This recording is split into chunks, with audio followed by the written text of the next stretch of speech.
Bonjour et bienvenue dans la chaîne Math avec Ammar. Dans cette vidéo, on va calculer la somme d'une série entière à l'aide de la résolution d'une équation différentielle. Alors d'abord, on commence avec la question numéro 1. Vérifie que S est défini sur R et que S de 0 est égal à 1 et S' de 0 est égal à 0. D'abord, donc, il faut démontrer que le rayon de convergence est égal plus l'infini.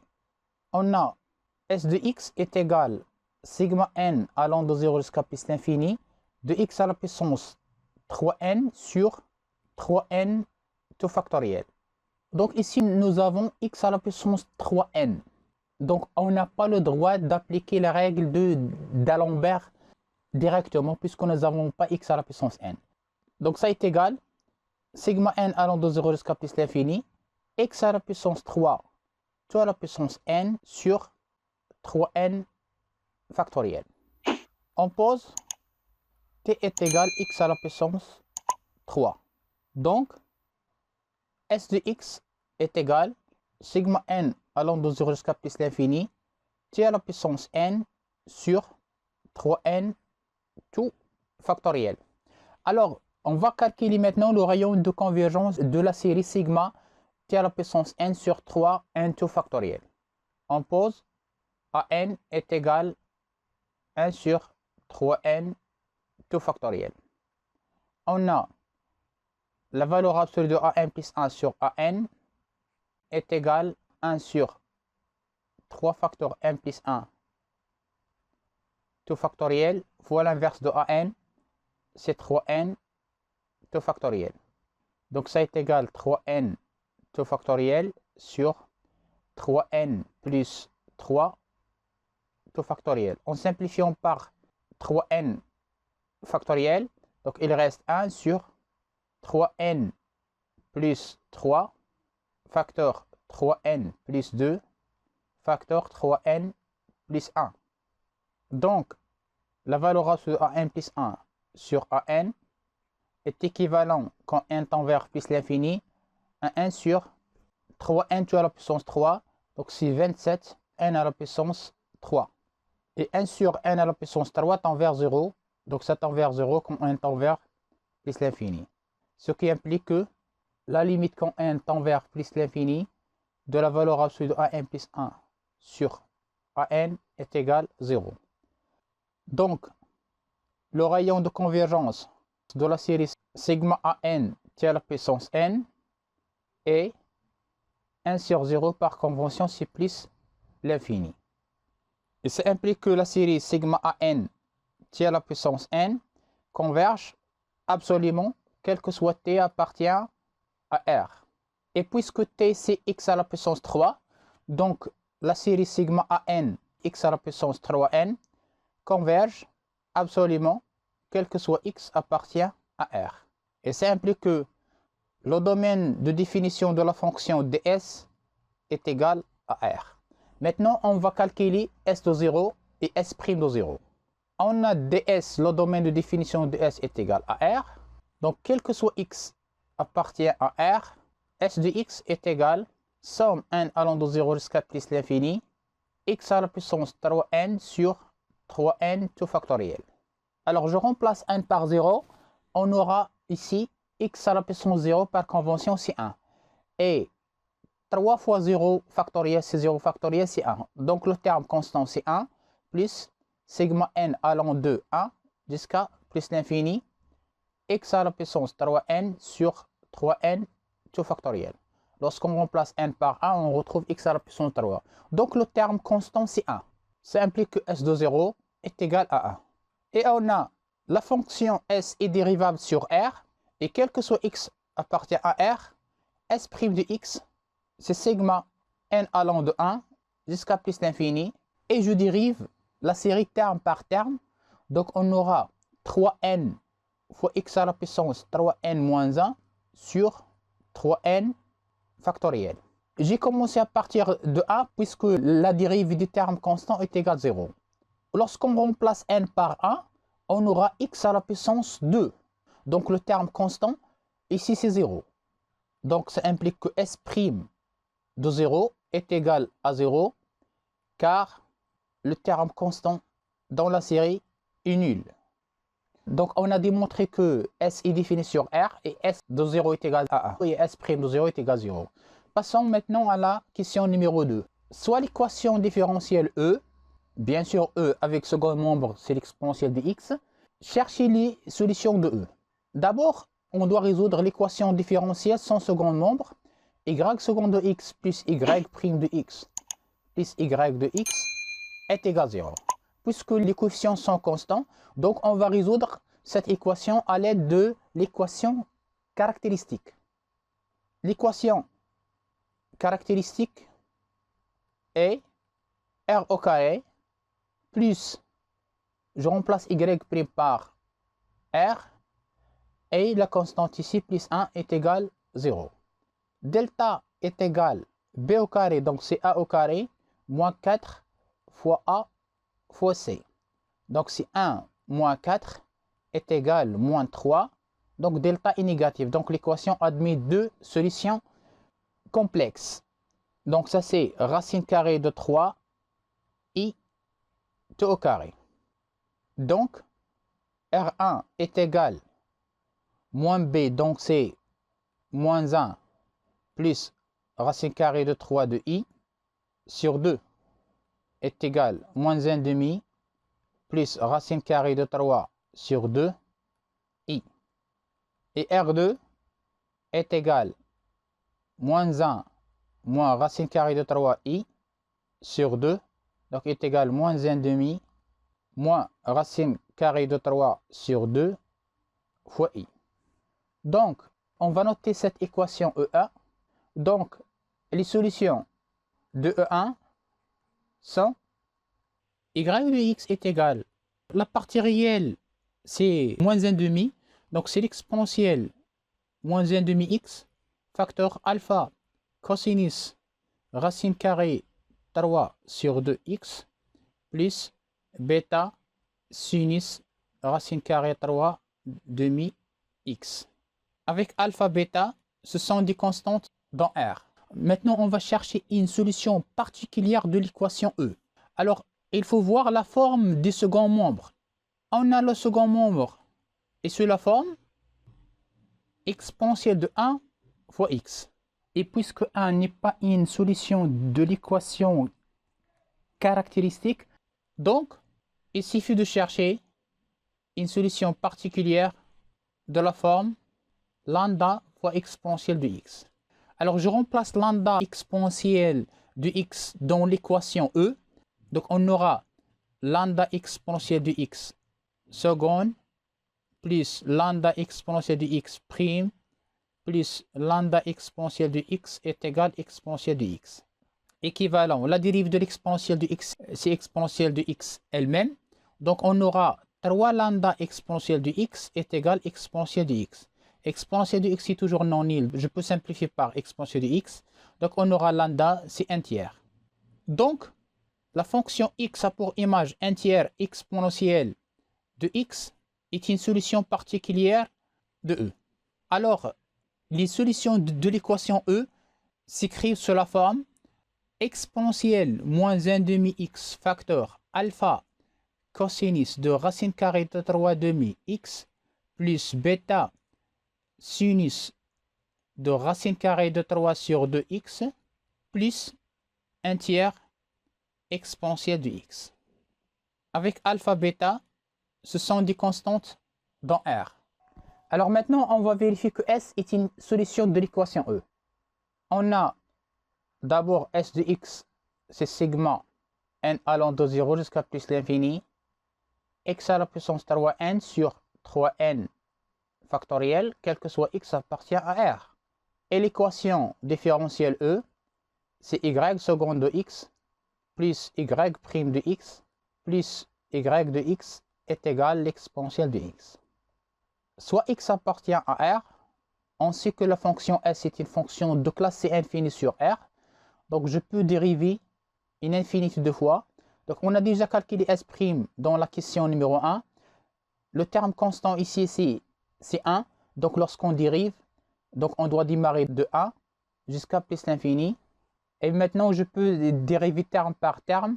La dérivée de x à la puissance 3n Donc, c'est 3n fois x à la puissance 3n moins 1 sur 3n tout factoriel. Alors, je peux simplifier par 3n. Ça, c'est sigma n allant de 1 jusqu'à plus l'infini. X à la puissance 3n moins 1 sur 3n moins 1 tout factoriel. S second de x. Comme j'ai dit dans la première question, le terme constant dans S' de x est égal à 0. Il suffit de remplacer 1 par 1, on retrouve x au carré. 3 moins 1, c'est 2, donc c'est x au carré. Donc, lorsqu'on va dériver S', donc je dois garder la somme n allant de 1 jusqu'à plus l'infini, et je dérive la série terme par terme. Donc, c'est 3n moins 1, facteur x à la puissance, je retranche 1, c'est 3n moins 2, sur 3n moins 1 tout factoriel.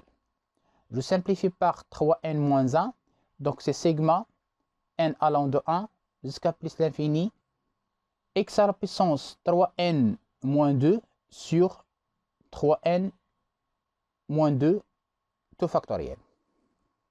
Alors maintenant, on va sommer S et S' et S seconde, et on doit trouver le développement en série entière de la fonction exponentielle de x.